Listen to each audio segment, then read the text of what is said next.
नेपाल की इन बातों को जानकर आप हैरान रह जाओगे। एशिया का एक ऐसा खूबसूरत देश जहाँ के रीति रिवाज, खूबसूरत मंदिरें, हिल स्टेशन और यहाँ की महिलाओं के बारे में जानकर आप यकीन नहीं कर पाओगे। तो चलिए आज हम आपको खूबसूरत देश नेपाल की सैर करवाते हैं। दोस्तों, नेपाल को साउथ एशिया का सबसे पुराना देश माना जाता है और इस देश का प्राचीन इतिहास यहाँ के काठमांडू की पवित्र भूमि से शुरू होता है। वैसे तो नेपाल पर बारी बारी से कई राजाओं ने शासन किया है, लेकिन ये मुल्क आज तक कभी किसी का गुलाम नहीं रहा। इसलिए तो नेपाल का कोई स्वतंत्रता दिवस नहीं है। भले ही एक छोटा सा देश है जिसकी जनसंख्या सिर्फ 3 करोड़ के आसपास है, फिर भी यहाँ पर 123 से भी ज्यादा अलग अलग भाषाएं बोली जाती है। दोस्तों, नेपाल की राजधानी काठमांडू शहर है जो दुनिया के 10 सबसे लोकप्रिय शहरों में से एक है। इस शहर को 2000 साल से भी पुराना बताया जाता है, जो कई प्राचीन मंदिरों का घर भी है। यहाँ का हर एक हिस्सा हिंदू और बौद्ध मठों से भरा पड़ा है। नेपाल दुनिया का इकलौता हिंदू राष्ट्र है जहाँ पर 80% हिंदू, 9% बौद्ध और 11% में अन्य धर्मों के लोग रहते हैं। इस देश की सबसे बड़ी पहचान है माउंट एवरेस्ट और हिमालय। और साथ ही आपको बता दूं कि दुनिया के 10 सबसे ऊंची चोटी यू में से 8 यहीं पर मौजूद है। नेपाल पानी को सुरक्षित करने के मामले में वर्ल्ड में दूसरे नंबर पर है। यहाँ पर पानी को बिल्कुल भी बर्बाद नहीं किया जाता। आपको जानकर हैरानी होगी कि यहाँ ज्यादातर लोग गरीब हैं, जिसका कारण है फैक्ट्रीज और बड़ी कंपनीज का यहाँ पर ना आना। दोस्तों, नेपाल का राष्ट्रीय पशु गाय है जिसे नुकसान पहुंचाने पर सख्त मना है। यहाँ की करेंसी को नेपाली रूपी कहते हैं, जिसका मूल्य भारतीय रुपए से भी कम है।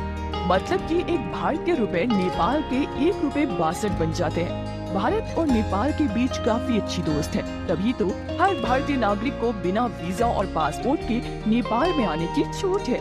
केवल एक आईडी कार्ड साथ ले जाना होता है, जबकि बाकी देशों के लोगों को यहाँ वीजा लेना पड़ता है।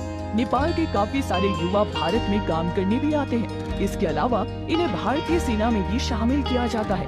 नेपाल के लोग एक दूसरे से मिलते समय हाय हेलो नहीं, बल्कि हाथ जोड़कर हमारी तरह नमस्ते करते हैं।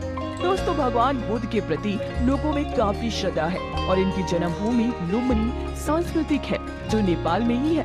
अब आप सोच ही सकते हैं ये कितना शांत प्रिय देश होगा। यहाँ कभी धर्म या जाति के नाम पर कोई झगड़ा नहीं हुआ। नेपाल में टाइम जोन के मुताबिक नहीं, बल्कि माउंट एवरेस्ट के आधार पर चलता है। इसलिए यहाँ का टाइम दुनिया के समय से 45 मिनट पीछे रहता है। यहाँ के लोगों मोमोज खाना ज्यादा पसंद करते हैं। राजधानी काठमांडू में तो आपको जगह जगह मोमोज की दुकान देखने को मिलेगी। नेपाल अपने जंगली जानवरों, खतरनाक सड़कों और मुश्किल भरी उड़ान वाले एयरपोर्ट के लिए भी जाना जाता है, जिसका सबसे बड़ा उदाहरण है लुक्ला एयरपोर्ट। राजधानी काठमांडू के अलावा पोखरा शहर अपनी झीलों, शांत हवा, पक्षियों की आवाज के चलते पर्यटकों को आकर्षित करता है। झीलों के किनारे ऐसी खूबसूरती यहाँ देखने को मिलती है कि आने वाले लोग अपनी सारे दर्द और गम भूल जाते हैं। पोखरा घाटी से हिमालय की ऊंची चोटियां हो आसानी से देखा जा सकता है। वैसे तो यहाँ अनगिनत मंदिर है, लेकिन पशुपतिनाथ मंदिर के प्रति लोगों में अलग ही श्रद्धा है। ये मंदिर हिंदू लोगों के 8 सबसे प्रमुख मंदिरों में से एक है, जो नेपाल के काठमांडू में आता है। चौक और आकार में बने इस मंदिर के 4 दरवाजे को चांदी से बनाया गया है। इसके ऊपर शेर का चित्र भी लगा हुआ है। मंदिर के आसपास भी सुंदर नजारे दिखाई देते हैं।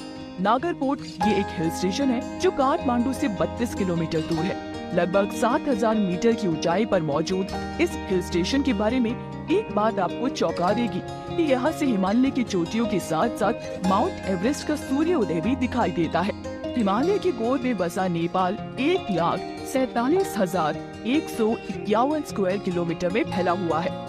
यहाँ पर ज्यादातर लोग खेती बाड़ी से जुड़े हुए हैं। यहाँ से दूसरे देशों में बड़ी मात्रा में चावल, मक्का, गेहूँ एक्सपोर्ट किया जाता है। नेपाल के लोग नेपाली भाषा में बात करते हुए आपको दिखेंगे। यहाँ पर महिलाओं की संख्या पुरुषों से काफी अधिक है। कुल आबादी में लगभग 65% महिलाएं हैं।